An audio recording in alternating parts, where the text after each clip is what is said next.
जिसके पास प्रश्न नहीं है वो मृत है, जिसके पास मनन नहीं है उसके पास उन्नति नहीं है। मेरे घर के पास एक मंदिर है, वहाँ पे एक पंडित जी रहते हैं, मुझसे 2-3 साल बड़े हैं। मैं अक्सर उनसे बात करता हूँ। एक बारी मैं उनको वैसे भाई बोलता हूँ, मैंने उन्हें बोला भैया आप एक बात बताइए मोक्ष कैसे होगा। उन्होंने कहा बाप रे, संसार में करोड़ों में से एक का होता है। तो मैंने कहा बाकी 99,99,999 लोग कूड़ा है, परमेश्वर उन्हें बना के भूल गया, छोड़ दिया ज़मीन पे, जबकि वो हमारे लिए पिता की रीति पर है। ये कैसे हो सकता है? कह रहे हैं आप क्या कहना चाहते हैं? मैंने कहा आप क्या कहना चाहते हैं, मोक्ष क्यों नहीं होता और कैसे होगा? कह रहे जब तक व्यक्ति अपने आप को सताएगा नहीं, बांधेगा नहीं, अपनी इच्छाओं को, अपनी अभिलाषाओं को पहाड़ों पे जाके जब तक नहीं करेगा, कीलों पर नहीं सोएगा, ये नहीं करेगा, वो नहीं करेगा, मोक्ष कैसे मिलेगा भाई? कुछ ही लोग कर पाते। तो मैंने कहा बाकी हम जैसे साधारण लोग? कह रहे बड़ा मुश्किल है, बड़ा कठिन है। तो मैंने कहा फिर क्या होता है जब मोक्ष नहीं होता उनका? तो कह रहे कर्म चढ़ा रहता है, हम जाने अनजाने बुरे काम कहते और करते हैं तो कार्य हम पे, कर्म हम पे चढ़ा रहता है, पाप चढ़ा रहता है। उसे चुकाने के लिए हम अलग अलग योनियों में जाते हैं, बार बार हमें पुनर्जन्म में जाना पड़ता है और इसे चुकाते रहते हैं। तो मैंने कहा चुकता नहीं, इसलिए तो चुकाते रहते हैं। कह रहे हैं आप क्या कहना चाहते हैं? मैंने कहा देखिए, मैंने जाने अनजाने इस शरीर में, इस जीवन में पाप किया, तो पाप मेरा न्यायकर्ता बन गया। उसने मुझे कहा तूने पाप किया है, मर जा, मेरा उसने फैसला कर दिया, न्याय कर दिया। और पाप ही मुझे कह रहा है दोबारा से जन्म लेने के लिए, यानी कि मेरा सृष्टिकर्ता ठहर रहा है, तेरा अभी चुका नहीं है, चल दोबारा से फिर चुका। न्यायकर्ता मुझे इस जन्म में मारने वाला, दोबारा से मुझे उस जन्म में पैदा करने वाला न्यायकर्ता, सृष्टिकर्ता पाप हुआ। मगर ये न्यायकर्ता और सृष्टिकर्ता तो परमेश्वर की उपाधि हैं, तो क्या परमेश्वर पाप हुआ? तो बोले नहीं, ऐसा तो नहीं हो सकता भाई।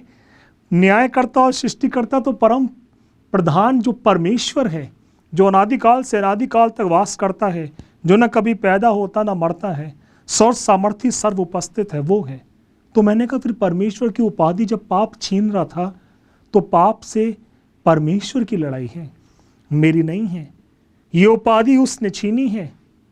मैं कहना चाहता हूं कि अगर एक आत्मिक अड़ंगी बीच में आ जाए, उन्होंने कहा वो क्या है? मैंने कहा सोचिए मेरे पाप ही क्षमा हो गए, कर्म ही उतर गया, तो कैसे होगा?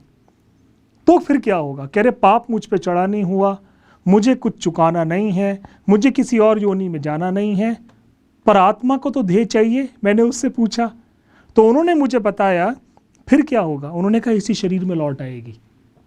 तो मैंने उनसे कहा ये तो पुनरुत्थान हुआ। इसे किसने प्रकट किया?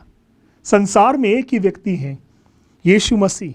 जब वो धरती पर आए, उन्होंने कहा कि हर पापी जो मरता है इसलिए क्योंकि उसने जाने अनजाने पाप की सेवा की है, वो पाप का दास बन जाता है, पाप उसका सेवक। यूहन्ना 8:34 में उन्होंने कहा। और उस चीज़ को चुकाने में हमें कई जन्म लगते हैं, मगर अगर मैं तुम्हारे पाप को क्रूस पे चुका दूंगा, तुम्हें अब चुकाना नहीं है, तुम मुक्त हुए। फिर क्या होगा? आत्मा को तो उसका वस्त्र, ये ध्येय चाहिए ही चाहिए। क्या होगा? इसी में लौट आएगी। तो ये पुनरुत्थान हुआ परमेश्वर की कृपा से।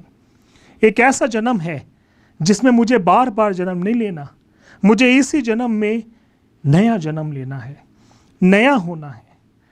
जो परमेश्वर की कृपा मुझे मृतकों में से जिला सकती है, वही परमेश्वर की कृपा यीशु मसीह को गुरु और प्रभु मानकर मुझे जीवन में संवार सकती है।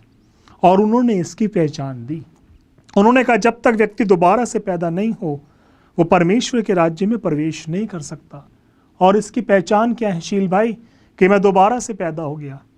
इसकी पहचान बाइबल में एक महान पुस्तक है, भजन संहिता, उसके 116 अध्याय, उसकी 117 आयत में लिखा है।